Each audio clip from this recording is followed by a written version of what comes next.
Hello, ladies and gentlemen. So now we're going to talk about the first kind of special sequence that we're going to discuss, the arithmetic sequences. Okay? An arithmetic sequence is a sequence which has some initial value and in which the succeeding term can be formed from the previous by adding a constant. This constant is called the common difference. Okay? So, so for example, if I were to have a sequence that starts like this, 1, and then I add, let's say, 3 to it, I would get 4. And then I add 3 again, I get 7. I get 3 again, I get 10, and so on. Okay?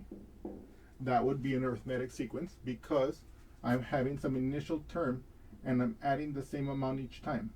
Plus 3. Okay? Plus 3. Plus 3. Okay? And so 3 here would be our common difference. Okay? It could also be that I'm adding a negative number. Okay, let's say I have 5. Let's say I subtract 1.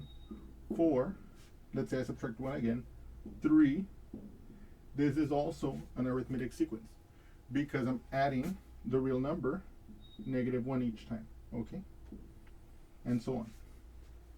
Now this one, let's say I have 1, 2, 7, 20. This is not an arithmetic sequence, okay? I would have to add 1 to get to 2, but I have to add 5 to get to 7. So this is not an arithmetic sequence, okay? And anyway, so this is what an arithmetic sequence means. It means it's a sequence with some initial term, and you add the same amount to that term to get the next term.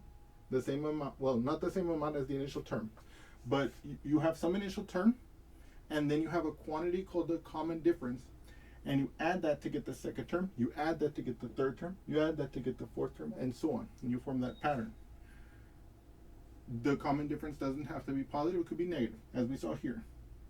5 plus -1 is 4, plus -1 is 3, and so on, okay? For example, let's say that this is how much money I have in my bank account, and let's say it cost me $1 to get coffee. This could measure the amount that's left in my bank account after a couple of hours of going to the coffee shop. It looks like twice. Okay, so you know my bank account won't last very long like that. Okay, and then likewise, this could be, for example, let me see here. These, in any case, these can be used to model real life situations. We'll talk more about that in a few moments. But now I want to give a different arithmetic sequence example, which will allow us to illustrate some further concepts and sequences. And I look forward to seeing you there. Thank you so much.